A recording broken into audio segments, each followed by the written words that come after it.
Welcome to the Vital Spirit podcast. I'm Dr. Kelly Livingston, a naturopathic physician and your guide to a new health reality, one that connects body, mind, and spirit. Together, we'll dive deep into the art and science of holistic healing. Through working with hundreds of women through midlife transitions, I've discovered something profound. Most of our physical and emotional challenges are rooted in a maladaptive stress response, and true healing begins when we regulate our nervous system. Each episode will explore complex health topics in simple, empowering ways, uncover the deeper wisdom within each of us, and share practical tools for nervous system regulation to help you awaken your vital force and create lasting wellness. So, if you're ready to reconnect with yourself, your health, and your purpose, let's begin this journey together so you can experience life more fully human and deeply healed.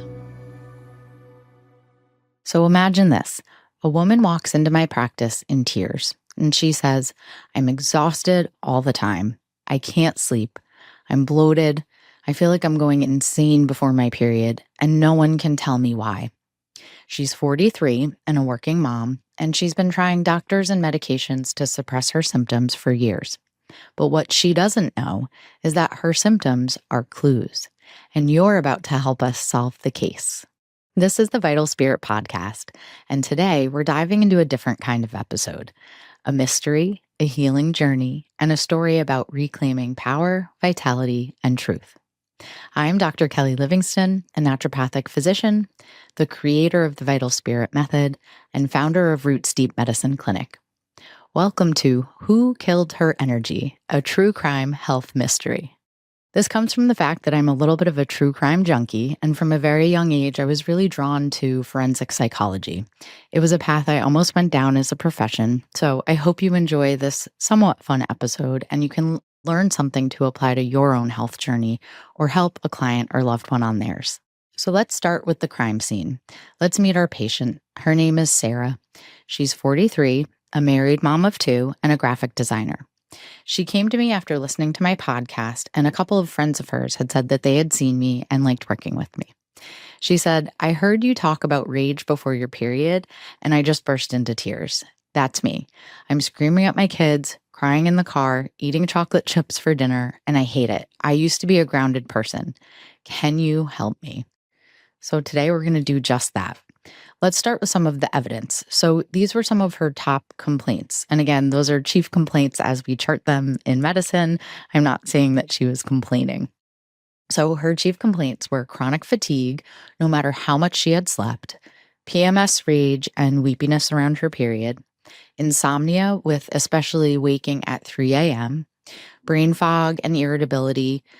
Essentially, that sensation of I walked into a room and I don't know why I walked into the room. And when she would sit down and try to do more complicated computer work, she would feel really foggy and unfocused and easily distracted. She also had daily bloating and she had some constipation, so she was not having regular bowel movements. We have a whole episode on bloating and constipation. And really importantly, she felt very disconnected from herself. Her labs at her primary care doctor were all normal or within range, and she came to me really wondering if there was anything else to be looked into. So as she's sitting there and we're looking at some of these main reasons for her coming in, what do you think are some of the suspects or root causes? If you followed along so far in our previous episodes, I bet you have some ideas. Essentially, when I see a case like Sarah's, I don't chase a diagnosis, but I'm going to start investigating systems and looking at what might be contributing to these experiences that she's feeling as symptoms. So let's open up our case file and look at our top suspects. I bet you can guess the first one. It's the first pillar of the Vital Spirit method, and that's gut dysbiosis. Second, I had estrogen dominance and low progesterone on my radar as far as differential diagnoses go. Third, I had potentially high cortisol and stress maladaptation or HPA axis dysregulation. Again, we've talked about this all before. Then I had also thought about histamine overload and maybe some mast cell activation issues or essentially issues with processing histamine. I also was going to consider unprocessed trauma and, as always, nervous system dysregulation. So, a little bit different than maybe a true crime series that we're investigating a murder, and ideally you're finding one culprit, right? You want to find one person and you want to send them to jail, or that's kind of the premise in simple terms. But usually in our health journey, it's not a single culprit, unfortunately. So, I like to call it a health conspiracy when we're looking at multiple root causes, and we're certainly looking at how all of these different organ systems might be communicating to one another. So let's start investigating that gut brain axis first. So we did run a GI effects stool analysis and we found some candida overgrowth. She had low short chain fatty acids. She had high fecal secretory IgA, which means that there was inflammation and immune upregulation in her gut. And the low short chain fatty acids essentially mean that her gut didn't have things like butyrate to go in and heal and seal that gut lining and take care of that inflammation. She also had low bifidobacteria and low Akkermansia on her stool test. She had chronic constipation and food sensitivities, especially dairy and eggs. So, as we were removing inflammation and healing her gut, some of the things that we addressed were those food triggers by removing them, working on gut healing, and balancing that dysbiotic overgrowth of candida. So, to do that, we did focus on a candida focused RID protocol. We utilized a SIBO biphasic style diet. She used daily bitter herbs to stimulate digestion and the right amount of hydrochloric acid before meals. We also did some gut healing support and worked on healing her gut lining after that RID protocol. So, long term, she incorporated changes like drinking bone broth and using fresh ginger tea, and we did utilize herbs and antimicrobials throughout that RID phase of her plan. And her bloating improved really quickly. But I would say that the deeper transformation for her came when we addressed the gut brain link. And that really can't be done without starting in the gut. Next step, as we worked on her stress response and supporting her resilience, I thought to myself, well, her symptoms scream HPA axis dysfunction. This is an obvious potential root cause or suspect, right? So she couldn't fall asleep and she was waking in the middle of the night. But she explained that she felt really wired but tired. She was tired wanting to sleep, but still wired and unable to shut down and relax enough to stay asleep. She also had a lot of perfectionistic tendencies and she kind of felt on edge all day, like there was so much to do and not enough time to do it. So we did run an adrenal cortex stress profile. So I was looking at her saliva curve for her cortisol, and I saw that she had high nighttime cortisol. So she really was stuck in that sympathetic overdrive, that mobilization state. We've got lots of episodes where we touch on this. And at times she would then go back into that full dorsal vagal shutdown state. So we did introduce the Safe and Sound protocol, the SSP, to reset and help regulate her nervous system, to essentially train her nervous system to have more flexibility. And she began daily breath work and vagal toning practices. We talked a lot around boundaries, about saying no to things that would fill her plate too much, certainly saying no to things that were emotionally draining. We talked about finding quiet, silent time for herself, and we talked a lot about rest. Working through the HPA axis pillar, I would say helped her body to feel safe for the first time in years. So she wasn't constantly in that doing fight or flight mobilization state. And she was getting comfortable or feeling safe having that quiet time and getting into that more rest, parasympathetic rest and digest state. As we further worked to balance her hormones and neurotransmitters, I found that her progesterone was very low. So, this was absolutely contributing to her inability to sleep. Remember, progesterone increases GABA, our calming neurotransmitter, and helps us to feel relaxed and get into that relaxation rest state. So, her estrogen wasn't necessarily high, but without enough progesterone to balance it, it was relatively dominant over her estrogen, and she was feeling the effect of that low estrogen. And she also had low pregnenolone on her initial labs and low DHEA. So she had that flattened cortisol curve with a little bump of cortisol coming up at night. And some of her other prohormone and stress hormones were low. So essentially, she presented in this very depleted state, and her lab and her physiology matched up with that. So some of the first things that I did with her were I did use the herb Vitex or Chase Tree. I will often use Vitex in my hormone balancing plans. We use some magnesium glycinate at night to help her sleep. I started to work on adaptogenic herbs with her. We had a whole HPA access balancing protocol after her candida plan. And I did start to utilize pregnenolone in her plan as well. She loved some of the nervine herbs. We had used motherwort and lemon balm at some points. And she noticed that when she was using the herbs and even some of the homeopathics that we used for emotional regulation, she wasn't snapping at her kids as much. She started sleeping through the night after a few weeks on the pregnenolone and progesterone support. And she felt much less ragey and a lot less brain fog. I do find that balancing pregnenolone helps with brain fog a lot for women. As we move on to that fourth pillar, hair, skin, nails, and spirit, essentially Sarah was feeling more radiant and alive on the outside, but also on the inside. So she had noticed, even going through the Candida plan, that her skin was so much better. She had had a little bit of eczema and some acne, and that had all cleared up. So, as I've mentioned before, sometimes as we're working through the other pillars, there's not necessarily anything we're doing to address hair, skin, nails at the end.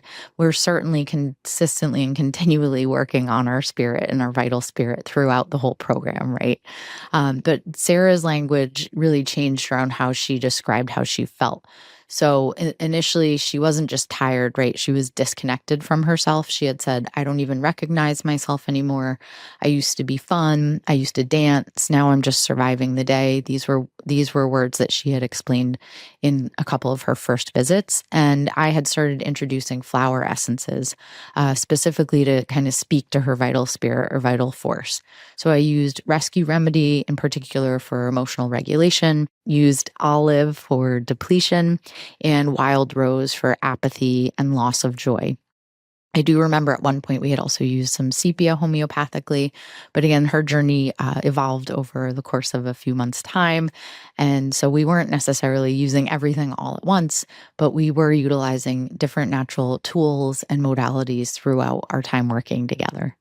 And especially when I'm working with a patient long term, I do find it's helpful for them to use the Seeds of Health journal that I created. So she was journaling in that, and she was prioritizing watering a different seed of health throughout her program. And so you can go back and listen to my episode on the Seeds of Health, and you can download your own journal and follow along.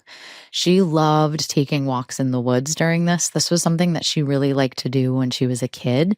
It's a place where she felt alive and creative and safe. She used to build forts and explore in the woods, but she had stopped doing it. So she started doing that again, and I think it was really beneficial for her. Sometimes she would go without her kids, and sometimes she would go with her kids, and they would build little fairy houses, and it was bringing back a lot of joy and we call them mindful magic moments in my practice. So that was a great tip that I think you can take home for yourself as well. Find something that you loved when you were a kid that you don't do anymore, and prioritize giving that a try, a few minutes a day even. So this really wasn't just a biochemical transformation, right? Again, even though we're tracking labs and we're looking at physiology, we are also looking at our vital force and spirit and really reclaiming ourselves and finding those things that bring us joy again through the process. So, one of the things that helped me the most narrowing down who's the most guilty party in this root cause web was that I actually introduced a water fast to her. So, I would call this one of our breakthrough moments. And I've been using water fasts more and more as my career goes on. I don't do them with everyone, and I certainly qualify them by running labs. And we're talking about a lot of work leading up to the fast. We're not just jumping into these. But I really feel like her turning point came when we did a 3-day water fast, and her symptoms were gone. She said it was like a veil was lifted. All of the brain fog that she had lingering still was completely gone. Her energy was amazing. She had a little bit of joint pain and inflammation, and that was completely lifted with the fast. So through the work on the candida, I really did realize, and then through the water fast, that candida and dysbiosis and some histamine dysregulation had been major players for her. And the nervous system piece and some trauma historically had been kind of the glue holding the case all together. So if she wasn't able to get into a healing state, then her gut was never going to be able to get rid of something like candida. So again, I will often combine both therapeutic tools like a therapeutic fasting or food as medicine therapeutic diet or an anti-candida plan with nervous system regulating tools. And sometimes we do have to go a little bit more slowly for that patient, but we really need their body to be in that healing state in order to heal. And she really needed to feel safe in her body. This was the smoking gun, essentially. And in the end, the resolution is that she reclaimed her vitality. We solved this mystery. It was within about 4 to 5 months, I think, that she said, I feel like myself again. I feel better than I have in years. Her PMS rage was gone. Her sleep was restful. She was never really waking up in the middle of the night unless one of her kids needed her. Her energy was more stable throughout the day. Her mood was grounded, and she had those moments of joy that she was experiencing again. Her gut was functioning. She was having great bowel movements every day and no bloating, and her skin was clear. She's actually been teaching art classes for finding creative inspiration at Midlife at a local yoga studio, which I just love for her. And she's planning a solo yoga retreat in Costa Rica next year. And her kids say, Mom laughs again, which is just such a win, right? So, what were some of the vital clues from her case file? What were some of the things that pointed us in the right direction? I want to touch on some of the things that you can reflect on from Sarah's story and some of the clues that you can look for in your own body on your health journey. So, if you're waking up around 3 a.m. consistently, especially with anxiety or heart palpitations, that's often a sign of cortisol dysregulation or even liver stress.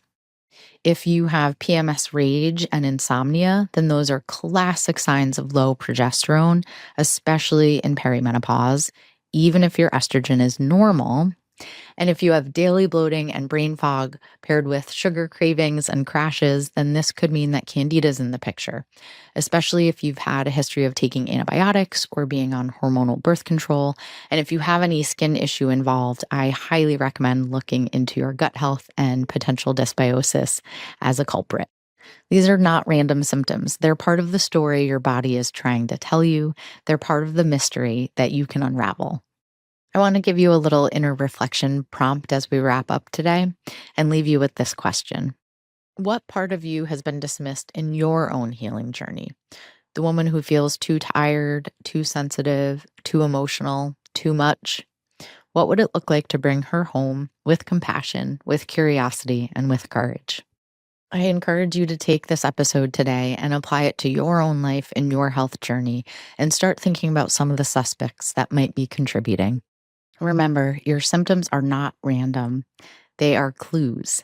Fatigue, rage, bloating, that sense of disconnection. These are whispers from your body. And when you listen deeply, you can find your way home. If you've been dismissed or told that everything is fine, know this. You're not crazy. You're not broken. You're simply unraveling the mystery of your own healing. Put on your true crime hat and start looking at your symptom picture as messages from your body. You can download the Seeds of Health journal to start on your own journey, and you can listen to past episodes to learn more about our sponsor, the Vital Spirit Method. And if this episode spoke to you, please share it with a woman who needs some hope on her healing journey. And if you're a practitioner listening in, here's your practitioner pearl. In midlife, women presenting with PMS, rage, fatigue, and disrupted sleep, especially with normal labs, I recommend checking a more in-depth hormone panel, whether it's a Dutch or saliva, kind of depends on the patient's presentation and their past medical history. But you really want to look for progesterone levels and their cortisol rhythm. I do recommend GI testing and ruling out candida, dysbiosis, or other gut inflammation. And always assess the contribution of their nervous system state. The SSP can be a game changer when trauma or chronic stress is suppressing resilience. And please remember that the gut-brain axis and the stress response system are not optional in root cause medicine. They're foundational. I hope this was helpful, and I hope you enjoyed and come back for next week's episode. Have a great day.